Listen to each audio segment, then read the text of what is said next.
8 कर्मों की परिभाषा। ज्ञानावरण। जब जीव स्वयं अपने ज्ञान गुण का घात करता है तो उसमें जिस कर्म का उदय निमित्त हो उसे ज्ञानावरण कहते हैं।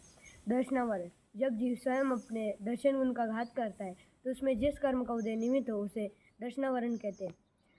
मोहनीय।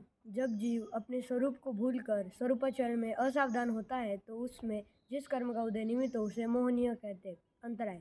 जब जीव स्वयं अपने दान, लाभ, भोग, उपभोग तथा वीर्य गुण का घात करता है तो उसमें विघ्न करने वाले निमित्त रूप कर्म के उदय को अंतराय कर्म कहते हैं। वेदनीय। जब जीव स्वयं मोहनीय के निमित्त से जब जीव इष्ट अनिष्ट कल्पना करता है तो उसमें जिस कर्म का उदय निमित्त हो उसे वेदनीय कर्म कहते हैं। आयु।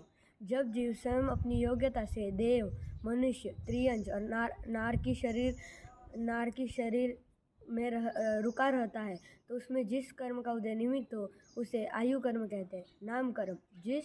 जिस शरीर में जीव रहता है उस शरीर के होने में जिस कर्म का उदय निमित्त हो उसे नाम कर्म कहते हैं। गोत्र। जब जीव स्वयं अपनी योग्यता से उच्च तथा नीच आचरण में प्रवृत्तता है तो उसमें जिस कर्म का उदय निमित्त हो उसे गोत्र कर्म कहते हैं। जय जिनेंद्र।